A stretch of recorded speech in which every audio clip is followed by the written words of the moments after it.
어제 새벽에 경기도 수원에서 화재가 발생했죠. 3층 건물에서 발생한 화재에서 30대 손자가 거동이 불편한 90대 할머니를 끌어안고 2층의 그 패널 지붕 위로 뛰어내리는 그 극적인 탈출 과정이 화제가 된 사건인데 안타깝게도요. 치료 중이던 할머니가 숨졌다는 소식입니다. 권상희 평론가님, 어제까지만 해도 모두 생존했다라는 소식이 있었지 않습니까? 네, 그렇습니다. 당초에 두 사람 생명에 지장이 없는 것으로 전해졌었습니다. 하지만 안타깝게도 치료받던 고령의 할머니 A씨는 결국 숨지고 말았는데요. 구조된 상황에서는 이 할머님이 의식 저하 상태로 구조가 됐습니다. 그리고 손자인 B씨의 경우에는 상반신에 2도 화상을 입고 현재 영등포에 있는 한 화상 전문 병원으로 이송돼서 지금 치료를 받고 있는데 이 집의 구조를 보면 1층, 2층, 3층 그러니까 3층 건물인데 1층은 상가, 2층은 교회가 자리 잡고 있습니다. 그리고 이들 할머니와 손자가 함께 살았던 이 위치는 3층이었습니다. 불은 3층 내부에서 시작된 걸로 알려졌는데요. 화재 사실을 인지한 할머니와 손자 함께 현관을 통해서 탈출하려고 했는데 이게 여의치가 않으면서 안방 창문을 통해서 아래로 뛰어내렸던 것으로 전해지고 있습니다.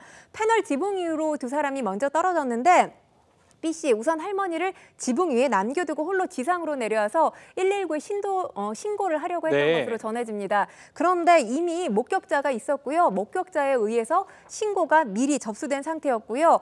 이 A씨 패널 지붕 위에 있다가 소방대원들에 의해 구조됐던 것으로 전해집니다. 자, 긴박했던 그 어제의 상황, 목격자와 경찰 관계자 목소리로 다시 한번 들어보시죠. 다 튀어나가지 펑펑 터져갖고 유리창 다 튀어나가고 펑펑 터져 그 불이 확 붙어버린 거예요. 현관적으로 탈출이 어려워서 거동이 불편한 할머니를 안고 3층 그 창문에서 뛰어내렸다. 권 평론가님, 그런데 그 손자가 할머니를 2층 패널 위에 안전하게 모신 줄 알았는데 할머니가 왜 사망하셨나 봤더니 이거 영향이 있었던 거 아닌가라는 영상이 지금 공개가 됐습니다. 네, 그렇습니다. 이 한 방송사가 공개한 구조 과정이 담겨 있는 영상을 보면 손자가 할머니를 안고 뛰어내린 뒤에 2층 지붕에 머무르는 동안 옆에 있던 소방대원이 불을 끄는 모습이 담겨 있습니다. 인근 주민이 할머니 먼저 좀 구해봐요 이렇게 소리를 쳤고요. 대원들 사다리를 대고 지붕으로 올라갔습니다.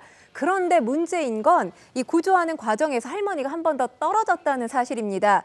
들것에 몸을 묶지 않아서 중심을 잃고 할머니가 바닥으로 그대로 추락을 했던 건데요. 아까도 말씀드렸다시피 할머니 병원으로 옮겨져서 치료를 받았지만 끝내 사망하고 말았습니다. 지금 이 내용이 알려지면서 분노하는 누리꾼들이 상당히 많은 상황입니다. 네, 할머님께서 안타까운 소식입니다만 그 원인이 소방당국 때문이라는 건 확실하진 않습니다. 지금 공개된 영상 속에서 네티즌들이 이런 감론을박을 벌이고 있는 거예요. 이웃 주민들은요, 평소에도 이 손자가 할머니를 얼마나 극진하게 모셨는지 그렇게 목격 진술하고 있습니다. 들어보시죠. 할머니를 극진하게 이렇게 막 병원도 모시고 가고 아까 이제 나와서 이제 말씀한 게 할머니 그때 손자 손녀가 엄청 착하고 잘했다고 그러더라고요. 자, 평론가님, 그런데 이 손자가 이 연로하신 할머니를 모시기 위해서 직장을 또 그만두는 그런 소식까지 전해져서 더 안타까운 더하고 있습니다. 네, 그렇습니다. 사실 지금 병원에서 치료를 받고 있는 손자, 할머님이 사망했다는 소식을 알고 있을 텐데 얼마나 망연자실할까라는 생각도 듭니다.